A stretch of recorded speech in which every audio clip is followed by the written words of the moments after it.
Hey there, this is the Resistor Vic podcast. I'm here to get folks thinking about politics as something that's really about regular people like you and me, and to realize that together we can make a difference. I'm Vic Myers. Welcome to the Resistance, and welcome to the Resistor Vic podcast. First thing I want to do is respond to Samantha's emails. Samantha, you sent me a video about dementia and whether or not Orange Julius Caesar has dementia. I haven't had a chance to watch the whole thing yet. I am hesitant to take anything serious from people who are making diagnosis via videos that they watch, though.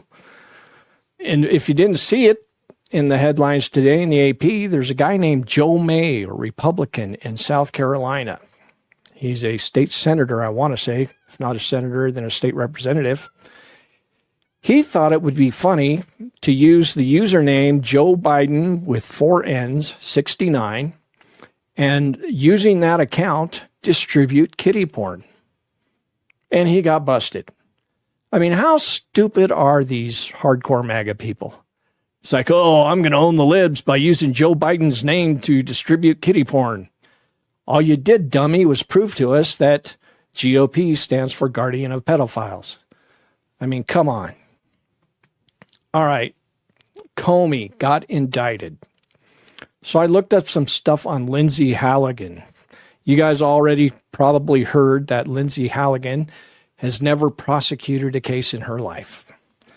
So the career prosecutors, the people who know what they're doing and know what laws are in criminal prosecutions and all that, they went back to Pam Bondi and said, hey, Pam, there is no legal case here. There is no violation of the law. And Trump's like, nope, prosecute him anyway. I'll go find this insurance lawyer who has never tried a criminal case in her life, and I'll make her the prosecutor.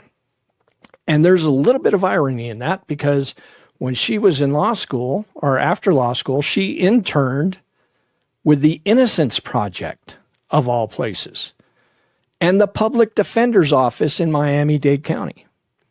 I mean, the irony there is just way too much. And she went to the University of Miami. So I was thinking about that. Between her and Marjorie Taylor Greene, my grandkids are a long way from college. But when they get to the age of picking a college, I'm going to tell them, do not go to University of Miami. Do not go to University of Georgia, because look at how stupid their graduates are. I mean, you think those colleges are embarrassed by their graduates going out there and being such blatant idiots? Sometimes it makes me wonder. But back to Comey. Where is Congress? I did some searching. 5 Democrats have come out with statements about this. 5. Out of all of the members of the House and members in the Senate, 5 people in the Democratic Party have come out and said anything. 2 Republicans, but both of their statements were more or less, if not outright endorsing it, trying to justify it. So my question is, where is Congress? I mean, this isn't just a simple, silly act by a president. It's not him going out and calling somebody names. It's the President of the United States using his power to use the full force of the federal government to try and throw his what he perceives as a political enemy, in prison. That's some third world dictator bullshit right there. And Congress is silent. So here's what I have to say. My congressman is Jeff Hurd, slimy Republican guy. My 2 senators are Michael Bennet and John Hickenlooper.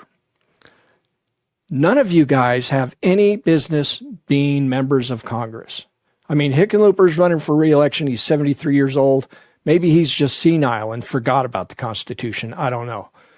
We haven't heard from him since his last campaign, and now he wants to be reelected, and he's got the Colorado State Democrats shilling for him. That's another video for another day. But none of these people belong in Congress. So reach out to your members of Congress, whether they're Republicans or Democrats, and ask them the simple question, Why have you not spoken out against James Comey's prosecution?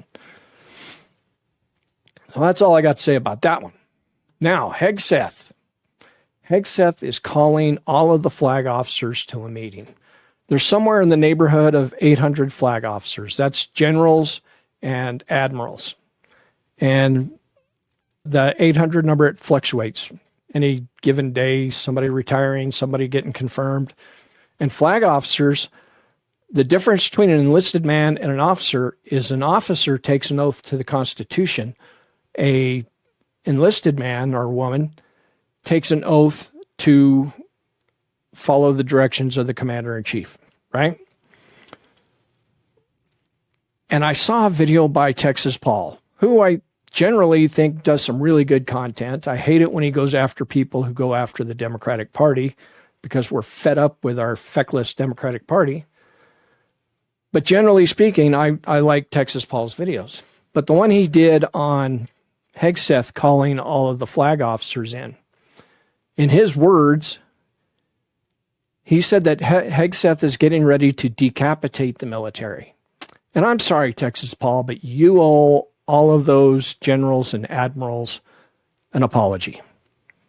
See, I have a lot more faith in the military leadership than apparently he and so many other people do. We don't know what Hegseth is going to do when he gets them all in the room. He might just give them a rah-rah speech. Unlikely, of course. He might, I saw one thing that said he's planning on giving them a speech about unity and all this other crap. He might ask them to take loyalty pledges. Who knows? He might be setting the ground to tell them what kind of nefarious plans Trump has for the country about using the military inland. We don't know because he won't tell anybody. But whatever it is, if it's anything that is unconstitutional, I have full faith that our generals and our admirals are going to tell him no. We're not going to do that. We are not going to violate the Constitution. Think about that speech that General Milley gave a few years ago. That's the quality of most of our generals and admirals. So I'm not going to be concerned about that meeting until I have a reason to be concerned. And like I say, Texas Paul, you owe our generals and admirals an apology. All right, but the main thing we came to talk about is the shutdown. What's going to happen? Well, it's almost guaranteed that it's going to shut down, that the government's going to shut down because A, Trump will not talk to the Democrats. B, the Republicans in the Senate will not talk to the Democrats. C, Mike Johnson, Speaker of the House, has canceled all work for Monday and Tuesday, the last 2 days of the month, which is when they would be voting on any compromise. So the writing's on the wall, the government's going to shut down. Another reason why I think the Democrats can't come along and say, Schumer can't say, you know what, we just really don't want this to happen. So I'm going to cave in at the last second like he did last time. I think he would get tarred and feathered and ran out of town. That's the only reason why he shouldn't be caving this time. On the other hand, you may have noticed, I certainly noticed on a few different podcasts, the consultant class is out there working really, really hard to convince us that the Democrats would be in a bad position to shut down the government, that it would be wrong, it would be politically suicidal for them to shut down the government. And I think it's just the opposite myself. I think that if the Democrats fail to stand their ground, to take a stand finally on something, no matter how small, if they fail to do this, then any chance of a coalition in the next election is going to be just thrown right out the window. Another reason why it might not actually happen at the last minute is because Wall Street doesn't want it to happen. And who does Congress answer to before they answer to us? They answer to Wall Street. I personally think we need to shut it down. I think that when you look at what's going on with this country, and I did a video about this the other day, when you look at what this administration is doing and the inability of seemingly anybody, including the courts, to stop them from what they're doing, I think the only tool we have right now to at least slow down the Trump administration and all the crazy shit they're doing, the way they're violating the Constitution seemingly day after day, the only tool that we have is to shut down the government, take away their funds, their ability to finance the things that they're doing. It's not going to make things worse. I mean, the first obvious question, and this came up in some of the comments, what about all the workers that are going to be laid off? Well, they're already doing it. Michaela she's a national forest worker, national parks worker, up here in Colorado somewhere. I watch her videos all the time. She posted, I want to say yesterday, but it might have been this morning, that she got a phone call saying, hey, you're fired. And she's going to live with her parents until she can figure out what to do, her and her dog. They're already firing federal workers at record numbers. We know that, the Doge crap and all that stuff, so many of our federal workers are already out.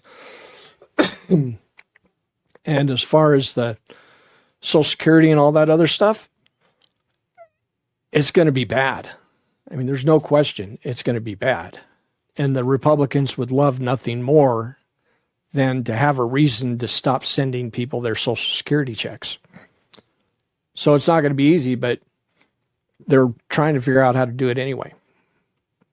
So we've got to find a way to slow them down. We've got to find a way to throw a wrench in their works any way that we can. And a government shutdown is one way to do it, one way to force them to actually start talking to the Democrats and taking into consideration somebody besides Donald Trump.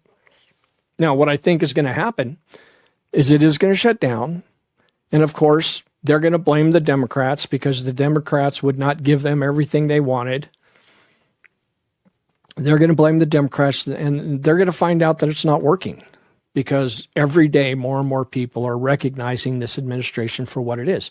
Every day more and more people are seeing the effects of this administration and the Republicans failing to do their jobs in Congress to hold this president accountable or to put any checks and balances on him. So when they try and blame the Democrats, they're going to find that it's not working. And then they're going to be like, well, what are we going to do?